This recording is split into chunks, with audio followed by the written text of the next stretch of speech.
प्रिय विद्यार्थियों, स्नातक तृतीय वर्ष हिंदी साहित्य प्रथम प्रश्न पत्र आधुनिक काव्य की पहली इकाई काव्यांश में संकलित पहले कवि अयोध्या सिंह उपाध्याय हरिऔध के काव्यांश का हम अध्ययन कर रहे थे, जिसमें कल तक हमने 60वें छंद तक का अध्ययन कर लिया है। उससे आगे का अध्ययन आज करेंगे। पुनः आपको 60वें छंद का प्रसंग स्मरण करा देता हूँ, जिससे भाव की जो है तारतम्यता बनी रहे। 60वें छंद में राधा पवन से कह रही थी कि तू जब मथुरा जाएगी, मेरे प्रियतम कृष्ण के महलों में जाएगी, तो वहाँ पर मेरे कृष्ण जो है कैसे दिखाई देंगे। उनकी पहचान बताते हुए कह रही थी कि यदि इस तरह के और भी लोग दिखाई दें तो तू भ्रमित ना होना, क्योंकि उनकी उम्र ज़रूर अभी छोटी है, लेकिन तेज बहुत ही है उनके अंदर। और ये पहचान और याद रखना कि उनके अंदर देवताओं के से बहुत सारे गुण तुझे दिखाई देंगे। और देवताओं के गुणों से युक्त जो प्रीतम कृष्ण हैं, उनका तेज उसी प्रकार दिखाई देगा वहाँ सभासदों के बीच में। जैसे एक शब्द आया था कंत राका निशा का, वैसे राका निशा अंधेरी रात, कंत कहते हैं पति, अंधेरी रात का पति अर्थात चंद्रमा। जैसे तारों के बीच में चंद्रमा नहीं छिप सकता, वैसे ही सभी वैभवशाली राजा महाराजा सभासदों के बीच में वो मेरे प्रियतम जो कृष्ण हैं वो बड़े ही तेजशाली और बड़े ही सौम्यता की मूर्ति, उनका तेज उन सबसे अलग होगा, तो उससे उन्हें पहचान लेना। ये 60वें छंद का प्रसंग चल रहा था। अब 61वें छंद में देखें कि राधा पवन से और क्या कहती है।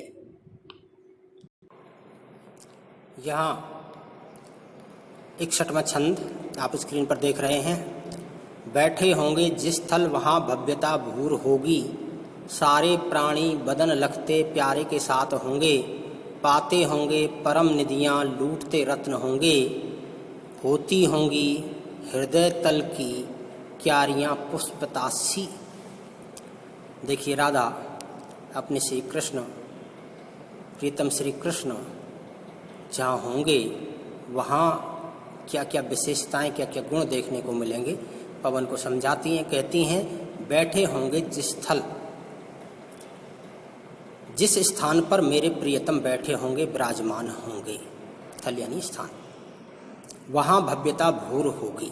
भूर यानी बहुत ही अधिक भव्यता, वैभव, वहाँ का वैभव बहुत ज़्यादा होगा, बहुत ही अत्यधिक सौंदर्य वहाँ दिखाई देगा, वैभव वहाँ दिखाई देगा, जहाँ पर मेरे प्रिय तम कृष्ण विराजमान होंगे, वहाँ तुझे वैभव ही वैभव दिखाई देगा। और सारे प्राणी वदन लखते प्यारे के साथ होंगे, वहाँ विराजमान समस्त जो प्राणी हैं, जो जन समुदाय वहाँ बैठा हुआ होगा, वदन कहते हैं मुख को, लखते यानी देखना, सारे के सारे वहाँ उपस्थित प्राणी, उपस्थित जन मेरे प्रियतम कृष्ण के चेहरे को देख रहे होंगे। टकटकी लगा करके उनका ध्यान प्रियतम कृष्ण के मुख पर ही होगा।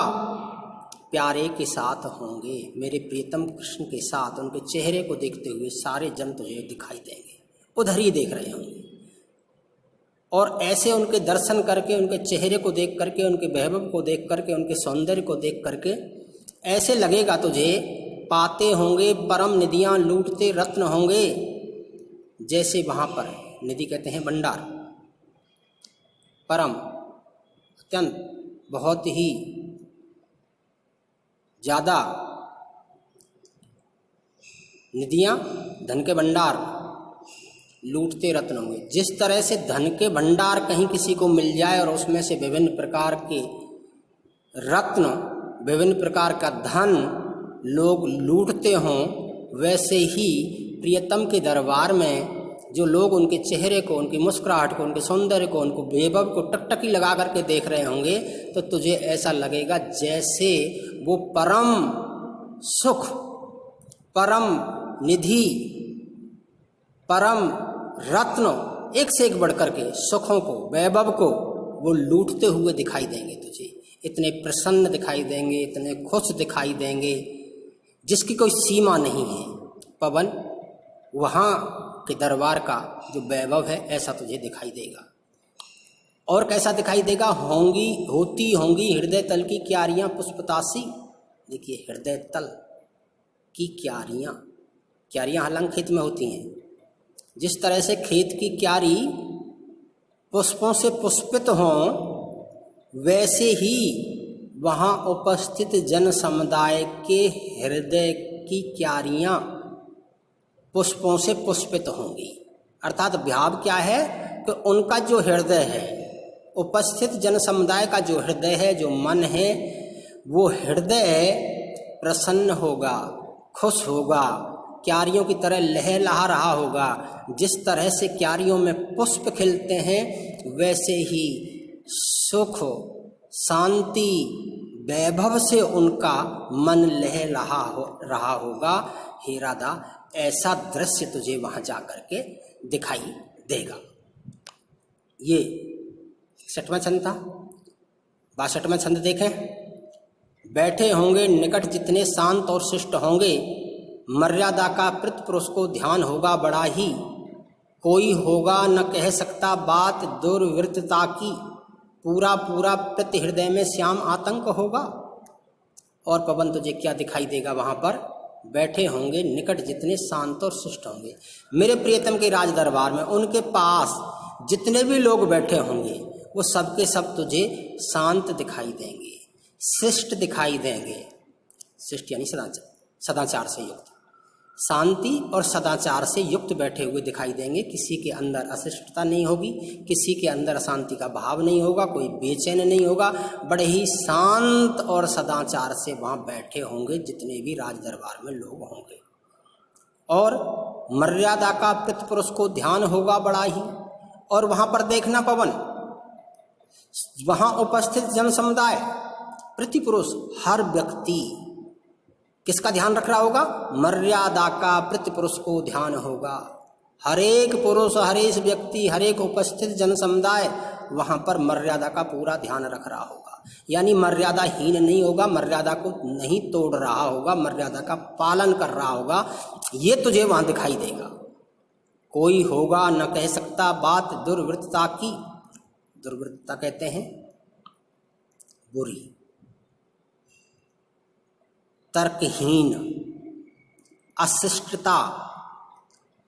वहाँ पर कोई भी व्यक्ति जो बात भी कह रहा होगा, बोल रहा होगा, वो बड़ी ही सदाचारता से बोल रहा होगा, शिष्टता से बोल रहा होगा। कहीं दुर्वृत्तता नज़र तुझे वहाँ नहीं आएगी। कोई भी तर्कहीन बातें वहाँ नहीं कर रहा होगा, कोई अशिष्टता की बातें नहीं कर रहा होगा। वहाँ सब सदाचार का पालन कर रहे होंगे, शिष्टता का पालन कर रहे होंगे। पूरा पूरा प्रति हृदय में श्याम आतंक होगा। देखिए, आतंक कहते हैं भय को।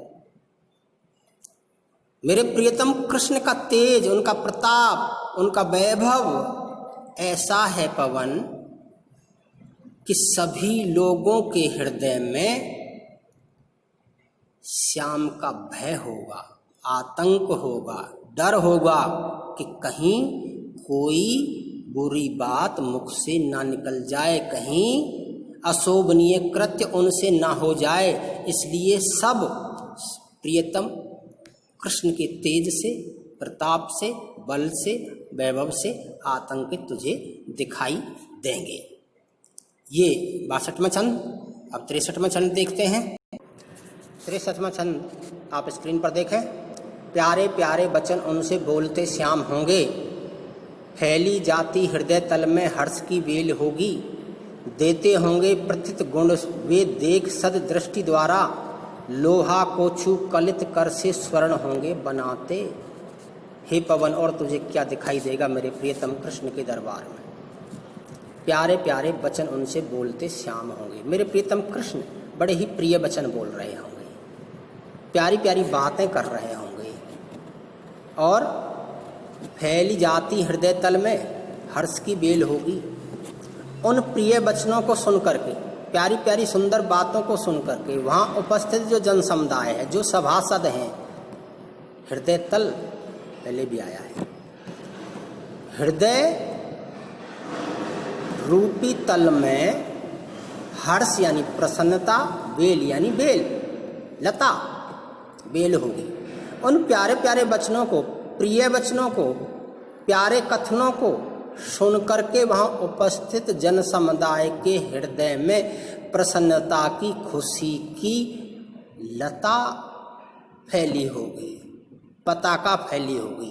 भाव क्या है कि उन उपस्थित जन समुदाय सभासदों के हृदय में प्रसन्नता और खुशी भरी हुई होगी, वो फल फूल रही होगी, प्रसन्नता से भरा हुआ होगा उनका हृदय, खुशी से भरा हुआ होगा उनका हृदय। देते होंगे पृथक गुण से वे सद दृष्टि द्वारा। देखिए पृथक गुण, पहले भी शब्द आया है, बहुत सारे गुणों से युक्त। क्या देते होंगे? देते होंगे पृथक गुण वे देख सद दृष्टि द्वारा। सद दृष्टि अच्छी दृष्टि, शुभ दृष्टि, अच्छी नजर। वो अपनी शुभ दृष्टि से, वो अपनी अच्छी नजर से क्या कर रहे होंगे? पृथक गुण, बहुत सारे गुणों से उनको देख करके बहुत सारे गुण दे रहे होंगे, उनको बहुत सारे गुणों से युक्त कर रहे होंगे। और उन गुणों को पाकर के, मेरे प्रीतम कृष्ण से गुणों को पाकर के वो सभासद, वो जन समुदाय ऐसे खुश और प्रसन्न होगा कि उनके हृदय तल में प्रसन्नता भरी हुई होगी। और देखिए क्या लिखती हैं आगे अंतिम पंक्ति में, लोहा को छू कलित कर से स्वर्ण होंगे बनाते। मेरे प्रीतम कृष्ण उनको जो वो बहुत सारे गुण दे रहे होंगे, उससे तुझे ये दिखाई देगा पवन, जैसे लोहा को छू करके, कलित यानी सुंदर, कर यानी हाथ, जैसे कोई अपने हाथ से लोहे को छू ले और वो सोना बन जाए। भाव क्या है? ऐसे ही जो वहाँ सभासद हैं, जो गुणों से विहीन हैं, दुर्गुणों से युक्त हैं, उन गुणों को वो अनेकों, उन अवगुणों से युक्त सभासदों को वो अनेक गुणों से अपनी सदृष्टि से देख करके अनेक गुण दे रहेंगे। तो ऐसा लगेगा जैसे वो निर्गुण लोग सोने के जैसे गुणी हो गए हैं। ऐसा तुझे दिखाई देगा जिस पर भी, जिसका भी उन्होंने स्पर्श किया, अपने स्पर्श से, अपनी दृष्टि से उनको अनेकों प्रकार के गुण दे करके उनको सोना बना रहे होंगे, अर्थात उनको गुणवान बना रहे होंगे। ये 63वें छंद। और 64वां छंद देखें, सीधे जाके प्रथम ग्रह के मंज उद्यान में ही जो थोड़ी सी तन तपन हो सिक्त होके मिटाना, निर्धूली हो सरस रज से पुष्प से लिप्त होना, पीछे जाना प्रिय सदन में स्निग्धता से बड़ी ही। राधा कहती है कि ये तो मैंने राज दरबार का तुझे दृश्य बता दिया पवन, अब तू उनके जो घर है जहाँ वो निवास करते हैं, सीधे जाके प्रथम ग्रह के मंज उद्यान में ही, उनके घर के पहले, मंज यानी सुंदर, उद्यान यानी बगीचा, सबसे पहले क्या करना है? उनके घर में प्रवेश करके सबसे पहले उस सुंदर बगीचे में तुझे जाना है। उनके घर में जो सुंदर बगीचा है, उस बगीचे में सबसे पहले तुझे जाना है। और वहाँ जाकर के क्या करना है? जो थोड़ी सी तन तपन, जो रास्ते में से जाएगी, तेरा तन तप जाएगा, यानी जो हवा है वो कैसी हो जाएगी? गर्म हो जाएगी। तो पहले क्या करना है? जो थोड़ी सी तन तपन हो। यदि थोड़ी भी तेरे तन में, तेरे शरीर में कहीं तपन हो, ताप हो, तो उस बगीचे में जाकर के सिक्त होके मिटाना, उस बगीचे में जाकर के शीतल होकर के, ठंडी होकर के अपनी तपन को, अपनी ताप को, अपने कष्टों को, अपनी थकान को वहाँ पहले जाकर के तू मिटाना। उसके बाद क्या करना है? निर्धूली हो सरस रज से पुष्प के लिप्त होना। फिर निर्धूली, पहले भी शब्द आया है, धूल रहित, धूल से रहित होना। और कैसी होना है? सरस रज से, रस युक्त, आनंद युक्त, रज कहते हैं धूल। निर्धूली हो सरस रज से पुष्प के लिप्त होना। धूल से तो विरक्त होना है, धूल से रहित होना है, और जो बगीचे के जो फूल हैं, फूलों की जो रज है यानी पराग कण हैं जो बड़े ही शीतल और सुगंधित हैं, उससे युक्त होना है।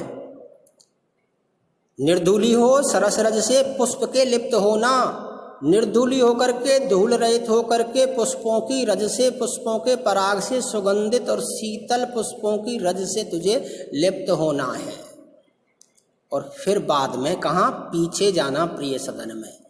फिर बाद में तुझे ऐसा करने के बाद में मेरे प्रियतम कृष्ण के सदन यानी घर, निवास स्थान, उसमें तुझे प्रवेश करना है। लेकिन प्रवेश भी कैसे करना है? एक स्निग्धता से, बड़ी सदासहता के साथ में, बड़ी कोमलता के साथ में, बड़ी ही सहजता के साथ में प्रिय के सदन में तुझे जाकर के प्रवेश करना है।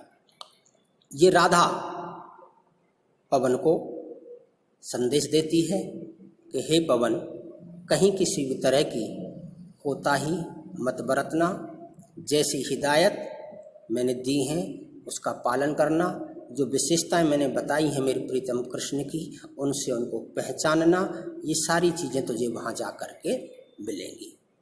ये 64वां छंद। आज इतना ही, कल इससे आगे बढ़ेंगे।